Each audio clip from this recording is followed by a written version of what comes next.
Hello and welcome to another segment of Interviews That Matter. I'm your host Raj Mehta. Friends, in this segment we bring those people who influence our lives. This includes elected officials, policymakers, heads of major organizations and other dignitaries. It is my sincere hope that the knowledge brought in by this guest will help our community. Today we have such guest. His name is Abe George.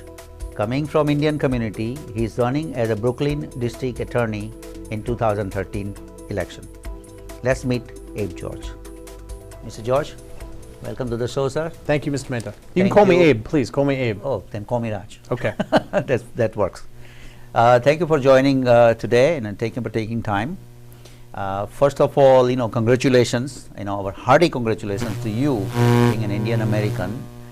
You are running for a nice, a Brooklyn DA's office, which is very credible. Thank you. And we want to encourage our people to go on your path. Thank you. Thank you. First, let's start with your background. Yeah. That. My family's from Kerala. My mom had multiple brothers and sisters. My dad had 5 brothers and sisters. Very humble beginnings, that kind of traditional immigrant story. My grandparents, although not book smart, were savvy enough to know that education is the way out, to break out, to move forward in life. And my dad became the first person in his family to become a dentist. My mom became a nurse, and she was the real pioneer for coming to America. She saw an opportunity to be a midwife in Nigeria, and she took it. And then she saw an opportunity to be a nurse in Brooklyn, and she took that opportunity by herself. And established herself first, and then brought my dad over, and we settled out in Brooklyn. Wow. Yep. Okay. So your parents really came. Your mom is the one who's really took a charge. Yeah, my mom was the driving force, she there. came in the 70s, maybe 1974. Okay. Came to East New York first, and then my family settled in Sheepshead Bay. Okay. And then you were born and brought up here. I was born in Coney Island Hospital, and my parents actually, funny enough, bought a house right across from the street. Oh. And when they bought this house, a lot of people don't realize now, because immigrants that come to this country now, they look at the relations or racial relations now, and things are relatively well, especially in a cosmopolitan place like New York. But back in the 80s, when my parents settled on this particular block in Ocean Parkway, it was predominantly white. We were the first brown family in a 10-block radius, and needless to say, the neighbors weren't too happy. I remember many an opportunity when, growing up, the kids in the neighborhood, the neighbors would call us Gandhi, and Gandhi was supposed to be an insult. And it's funny, as a child, you would think, oh, you felt like you were insulted. It's funny, as an adult, when you go back, you realize the importance, the greatness of Gandhi and all the things that he's done. Right. But as a child, that's what the neighbors would do. When we first started to come to our particular neighbor, they were throwing rocks at the house. Oh, they would try to get us out. They were trying to intimidate us. Huh. But, as the years grew past and our neighbors realized, just because of the color of our skin, we were just like anyone else, they grew to accustom to us, and things got better. So I think, I must congratulate your parents that, to live within that environment. Yeah. It's not easy. How did they cope up with that? I think my parents were very driven to the fact, the hospital, as I said before, the hospital where I was born, Coney Island Hospital, was less than 2 blocks away. And they were like, we want to buy a house. It was that traditional kind of immigrant mentality. Rather than renting, we want to own a home, invest in something. Right. And it was a convenient location. And they didn't really see the world with color lines. And they were like, look, we're going to buy a house on this particular block. There wasn't a big Indian community in Brooklyn in this particular part of the neighborhood. Now it's a lot different. But back then, there weren't any other Indian immigrants there, and they braved it out. They bought a place there, and my mom and dad both worked at the hospital. My mom was a nurse. Oh, okay. My dad, although a dentist in India, worked at patient accounts in the hospital, and they worked there for many years. Okay. My mom just retired after 30 years of working at Coney Island Hospital. Congratulations to her. So it's really like, it was a convenience because it was just 2 blocks away from the work. It was a good neighborhood, and it was very convenient, yeah. But then, when other people like trying to intimidate them, how did they cope up with them? It's very, if you remember. It's almost like the Mahatma Gandhi way. It's not like we'd go to war. Right. We'd wait it out.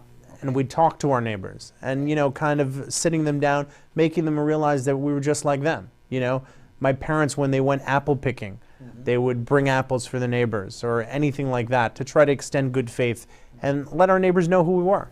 So you have to go one extra mile. Oh yeah. In order to. It's more than just turning the other cheek. It's almost you have to embrace people that don't like you. Right. And then now let's hear about your upbringing. So public school my whole life in Brooklyn. Went to NYU undergrad. And Raj, I broke my mother's heart when I went to law school. She wanted you to be doctor.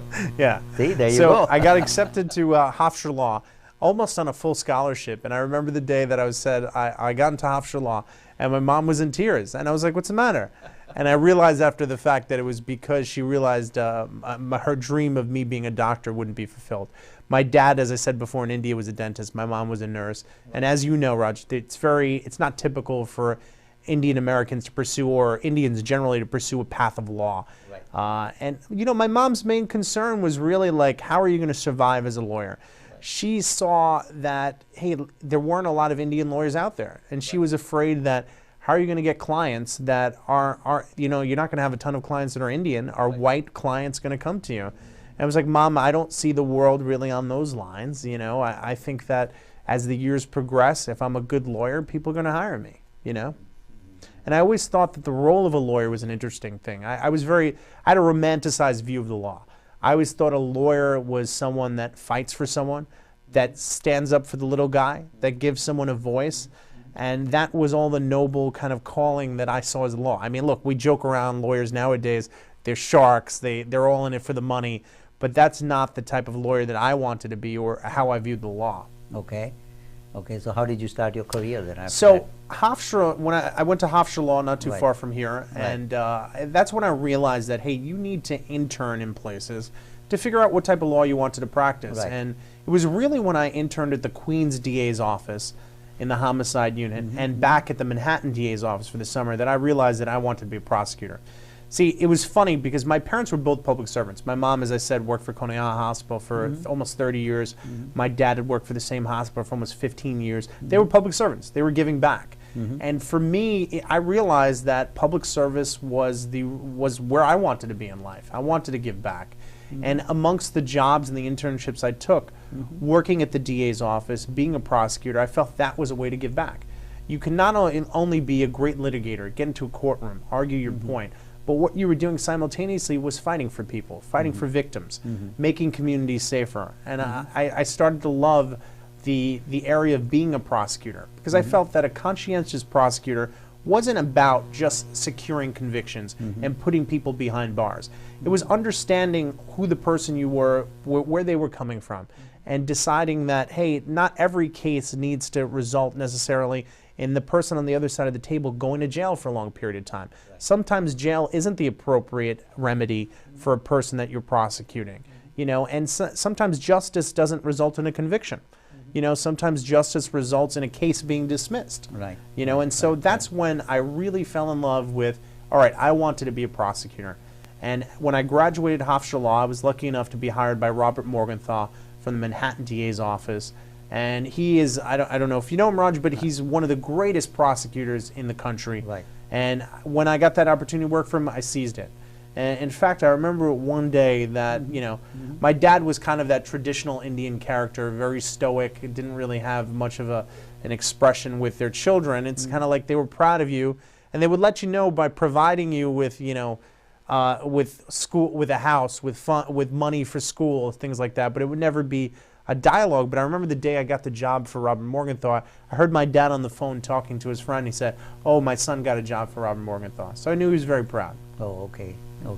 And when did you get that job? I started there in the fall of 2004. I'd interned there the summer before, and I started there in the fall of 2004. And how long you were there? I was there for 8 years until last summer when I resigned to run for Brooklyn DA. But while I was the Manhattan DA's office, I did all sorts of type of cases, mostly concentrating on violent crime. I was doing narcotics, working on dismantling gangs, working on cold case homicides. And to the people that don't know, a cold case homicide is just a murder that's remained unsolved, and I was working on trying to solve those murders. So, you know, I spent a good deal of my career working on violent crime, and just last summer I decided to resign and run for Brooklyn DA. Okay, that's very nice. I mean, so 8 years of experience with as an assistant DA. Correct. And mostly focusing on violent crimes. Correct. Okay, so obviously, when you run for district attorney's office, I mean, that's a much bigger scope. Sure. Than just one aspect of it, right? Correct. So obviously, you're willing to take all this other aspects, or the challenges rather. Yeah. Right. Yeah, so, my experience, very early on in my career, while I was in a specialized citywide task force focusing on narcotics throughout the city, Okay. I got the chance to work on a housing project in Brooklyn, in Brownsville. And it was while I was working in this particular housing project, it was rated one of the 10 most dangerous in the city. And an agency of the city came to our office and said, hey, we have a problem with this particular housing development. And I was happy because I was a Brooklyn boy. And I've always wanted to work on Brooklyn cases. So when this opportunity came up, I was like, I was like happy to take the lead and spearhead an investigation that looked into this particular housing development. And this was an area, Raj, that police officers, if they had to respond to a 911 call, wouldn't go alone. Wow. They would have to come with 3 police cars. Wow. There was only one entrance in, one entrance out. 380 housing units, only 100 of which were legally occupied. And it was just a nightmare to the residents that were living there lawfully, and it was just a terrible place where children really couldn't play. And it was a place that we spent about a year investigating, and we really turned the place around. I mean, now this housing development is nowhere near where it used to be. Cops can walk the beat, children can play, the community centers back in the area. And that was when I first started to have the seeds of, hey, I want to be the district attorney of Brooklyn. Okay. I want to make neighborhoods safer. And I really started to pay close attention to what was happening on the ground in Brooklyn. While I was in Manhattan, and I loved being in Manhattan, I loved working for Robert Morgenthau, but my heart was in Brooklyn. That's where I was born and raised. That's where I'd go lay my head at the end of the day. Right. And as many strides as we were making in Manhattan, making communities safer, I didn't see the same thing happen in Brooklyn. Here's what I saw. I saw Brooklyn that led the city in homicides and shootings.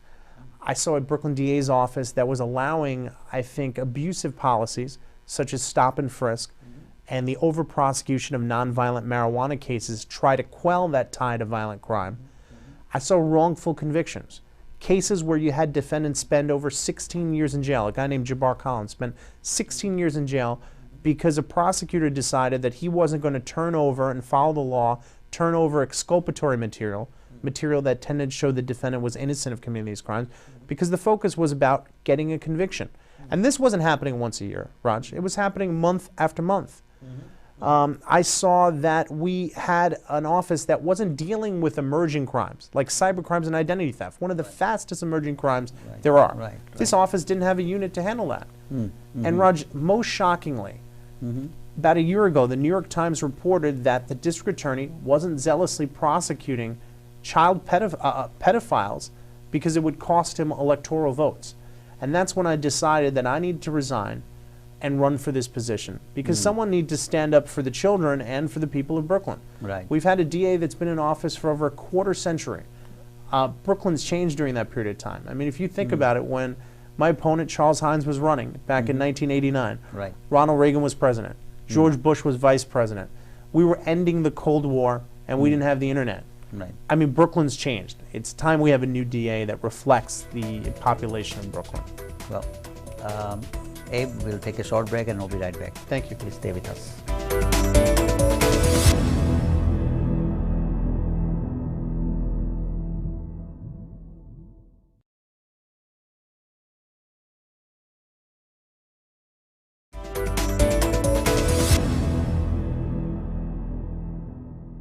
Welcome back. We are having a conversation with Abe George, who is running for Brooklyn District Attorney's Office. Welcome back, sir. Thank you. Okay, so now let's talk about the election. Election is in basically in Brooklyn. The primary decides the election because there is no Republican Party there. So you're going to have a primary with 23-year veteran Charles Hines, and there is one more person, Ken Thompson, who is also running for that, right? How is your campaign going now? It's going really well. When you think about where I came from, Raj, Right. the biggest story in the city Right. is really the fact that a guy like me, a guy that's been a public servant for 8 years, managed in a 6-month period to raise $210,000. That's unheard of, Raj. The incumbent himself only raised $27,000 during that same 6-month period. So it really is going better than expected. And why is it going better? Because when I sit down and talk to people and I tell them about what's went wrong, here's what we could do better. We've had a DA that's been in this position for 20, look, a lot of people in Brooklyn don't realize the DA is an elected slot. They think the governor appoints the DA. So when you get out there in the streets and you tell people, no, this is an elected position. Right. Here are the things that we can change if we have a new DA. People are receptive to it. And we're building a great grassroots movement.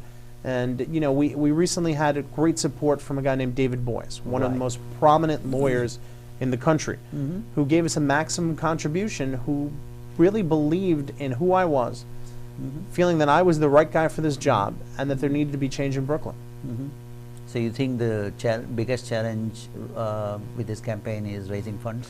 The biggest challenge in any political race is raising funds. You know, and especially with someone that hasn't been out in private practice like myself.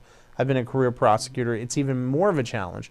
But I find that when we talk about the message, and not only just what the problems are, but what the solutions are, that we're picking up some momentum. I can't say that I will raise the most money in this campaign, but I'll provide the most solutions to the problems that we're facing. So I think with just spreading the message and more voter contact, we're going to see that we've got a great chance to win. And Raj, if you look at the election numbers, most people will say that, hey, if you're running against an incumbent, it's crazy. Incumbents can't be beat. But if you look at the election numbers themselves, back in 2005 was the last time that Mr. Hines ran a competitive primary. And in 2005, nearly 60% of people didn't vote for Joe Hines. They voted for the other 3 candidates. Mr. Hines skated by with less than 5,000 votes. And if you look at the population of Brooklyn in 05 compared to 13, we've changed. So I think there's a good momentum for change in Brooklyn. And I think we're building upon that. So basically votes were divided in 2005, and that's how Charles Hines was able to. Correct. But the aggregate number was that more than half the people walking in didn't vote for the existing DA. And I think those people aren't going to come back and say, oh, you know what, I decided Joe Hines is going to be the right guy. They've made a choice in their minds that they wanted change. And I think if you look at the primary before that, 2001, you had a woman that had less than $10,000, one-on-one. She got nearly 40% of the vote. That's unheard of. For an incumbent DA to be sitting in office and a woman with not much means, not much name reputation, to get almost 40% of the vote, that just shows a trend here. We get 40% for this woman in 2001. In 2005, more than half the people don't vote for Joe Hines. We're moving in a trajectory towards Mr. Hines losing. I think he's probably the most vulnerable incumbent in the state. So then, let me ask you this, the 2005, after that there was no opposition. Yeah, for some reason, and Roger, this is part of the reason that I'm in this race. I saw 2009 come around, and I was a Manhattan DA at the time, and I was expecting someone to run. You know, we saw he was vulnerable in 2005. We had issues in 2009, but no one stood up to fight. And when I was thinking about doing this early in 2011, 2010, I was waiting around. I was seeing the political climate. There wasn't even a mention of anyone running in this race. There wasn't even talks that anyone would be willing to take on an incumbent. Why? Because the typical philosophy is that you can't beat a sitting incumbent. Right. But those are people that aren't looking at the election numbers. I think you got to look at the numbers, and when you see the numbers, you realize he's vulnerable. But once again, no one ran in 09. And I said, someone's got to sit here and fight. I mean, when you have a district attorney that's pursuing a policy of politics, not zealously prosecuting child sexual offenders, not zealously saying that, hey, our office isn't about just getting a conviction. It's about doing the right thing. That's when I think it dictates a change in direction. Everything I learned in the Manhattan DA's office, being there, learning that it's all about justice, it's not about necessarily the outcome of getting a conviction, kind of groomed me for this particular slot. So now if you look at Brooklyn, right? Yeah. And where do you think your support is, like majority of your support now, as opposed to Ken Thompson, I'm talking about? Like, because see, what I'm thinking is, okay, Ken Thompson is going to share your votes, basically, correct? So thinking that, okay, well, where is his hold, where is your hold, and what that makes up of that? You know, a lot of pundits, they always go, what's your base? What's your base? My base is Brooklyn. Because if you look at the election results here, going back, 2005, he only got 40% of the electoral vote on that. That means 60% of the population is ready for change. But keep in mind this, there have been more negative press about Hines from 2009 to the present than there's been almost in his entire career. The Daily News itself has written 53 editorials against Joe Hines. 53. Wow. The New York Times has done a big piece against them. The Daily News, the Post has all written very critical articles, particularly about his position regarding regarding pedophiles. So I think the 40% was a high watermark for Joe Hines. So what are we talking about? There's maybe a 70% pool of people out there that are ready for change. Right. And I don't think there's a particular niche that I have, but I think what voters are looking for are answers. Right. Not just what the problems are, what the answers are. What's your solution? And if you look at all three campaigns, I'm the only candidate that's proposing solutions. Look, one of the biggest problems I think that voters are talking about, especially prime voters, that and people that come out to vote in a primary, they're typically people that come out every primary. Like, we're not talking about the November election, we're talking about a September election. And those people are concerned about issues such as stop and frisk, right? Stop and frisk is an important police tool, but it's been abused over the last several years. And what we've seen is a disproportionate amount of minorities that have been affected by this policy. And not only am I saying that, hey, the police officers have to follow the law, but I'm also proposing a solution. My solution is twofold. If there's an arrest that's predicated on stop and frisk, we need to have our office directly interview the officer. But the second part of that is a policy change and how we view laws like marijuana. Marijuana has often been a justification for stop and frisk, because if you stop someone, you pull out whatever they have in their pocket, and even though if marijuana in your pocket is supposed to be a violation, sometimes when they take the marijuana out, they say, oh, that's a crime, it's in plain view. And there was a big bill in the legislature last year where they were trying to decriminalize marijuana in plain view. If you had a small amount in plain view, they wanted to make it a violation, not a crime, right? But that bill didn't pass. It got stuck in the state Senate.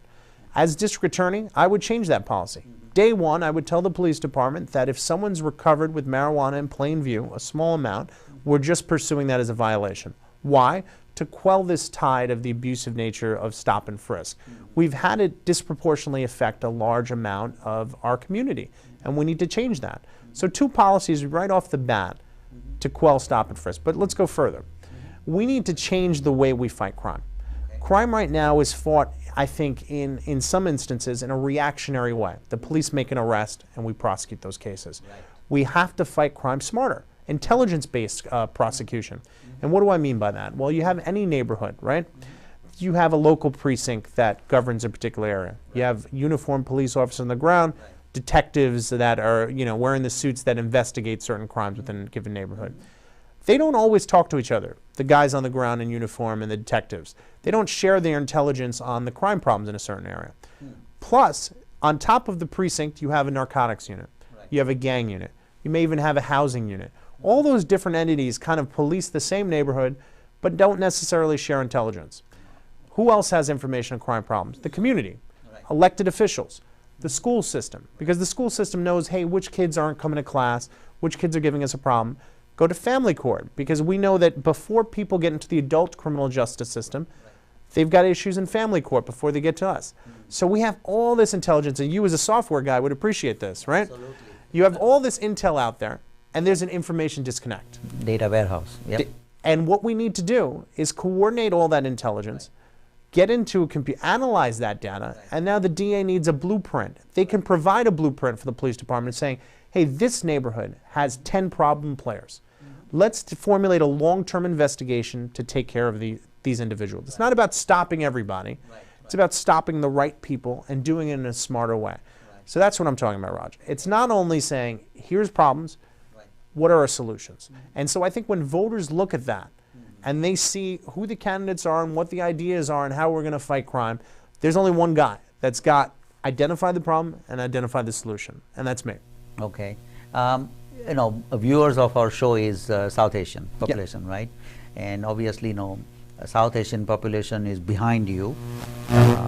You're one of our own, so What do you expect from us as a a community, and what in return, what do you think you are going to do for our community, basically? Because it's all like give and take. It's funny, and Raj, we were talking about this before we even went on air. I think it's been I thought it was going to be a lot easier in terms of, growing up as a South Asian, particularly an Indian American, Right. there isn't one, first of all, there's not one Indian elected official in New York City or in Nassau or Suffolk. I mean, that's amazing given our time, given how strong our community has become, not only in jobs and business and wealth, but we have not yet realized that one of the big power bases there are is political power. And our community has yet to realize that. Yep. And I thought very easily, being an Indian American candidate out there, that there would be more support. Right. But as I told you before we started, I think a lot of people out there want to see that you win first before they support you. But look, that's life, right? A lot of Right. people want to bet on a winner, Right, right. They don't necessarily want to bet on someone that's an unknown. Right, And so, right. I'm trying to connect more to, and I think a lot of people that realize this, a lot of people are a little more connected, understand, look, in order to get someone, and like, the perfect example is John Liu. I know people have different opinions of him as mayor, on his campaign for mayor, but look at a guy like John Liu. I mean, this was a guy that people from all over New York City, when he was running for city council, supported. It didn't matter that he was running in Flushing as a city councilman. They saw Right. an Asian American, Right. and people from all over the city backed him, right?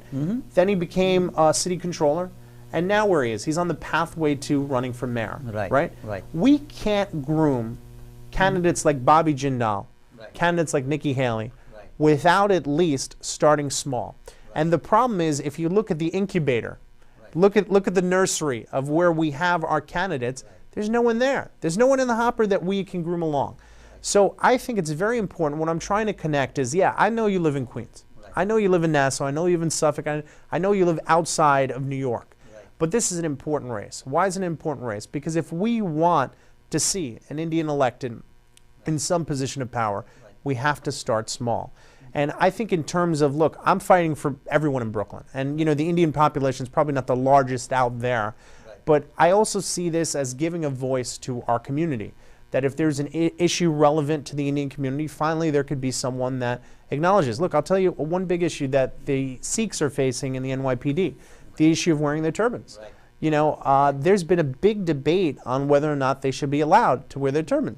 But yet the only elected that's really coming forward and fighting for that is John Liu, right? And I think he understands, coming from that kind of ilk of the Asian American population, seeing where we're coming from. Right. He understands that problem, but we don't have the voice yet to necessarily fight for that. And I think that those are issues that I think that you can count on me fighting for in terms of our community. But like I said, look, my first responsibility will be to the 2.5 million people in Brooklyn. But also I see this as also an inspiration, hopefully, to other people in our community that, hey, politics is not necessarily this evil thing, that it's a good thing, and it's a way to give our community a voice. I totally agree with you. And we like more people like you. We want more people like you from our community. And the whole purpose of this show is really to educate people and to have them participate more into the political process of this country, because that's the next thing we need to do. Okay, like we are very happy, we are very successful individually. Everybody is like, happy in their own family and in their friends and everything. We need to go next step now. And then, we need to, as you say, there's not, it's sad that we don't have anyone elected officials in the New York City or in Long Island, actually. That's very sad. And then also in state, actually. In fact, there is no state legislator which is Indian American. So, I mean, having a largest population, most successful people in, we have the highest median income in all other communities. I mean, we definitely should learn something from you, and community should learn something from you, and more people should come up to a plate. And we support you wholeheartedly. Thank you. And if I could just talk about the website. Absolutely. It's Abe George 2013, ABEGEORGE 2013. Look, I'd urge anyone that's sitting at home watching this right now, I don't care if it's $1, $5, $10, come to the website, donate something, show your support. If you really believe in this mission of having someone represent our community, I'd say this is the race that you need to get involved with. Thank you for having me on the show. Thank you, Abe, for coming on the show. Thank you for joining us today. If you have any questions, comments, suggestions, you can email me at rajmitv@gmail.com. Again, that's rajmitv@gmail.com. If you would like to watch our prior air show, you can go on YouTube, youtube.com/InfosysInternational. Until next time, see you. Thank you. Thank you, Raj. Thank you very much. Yeah.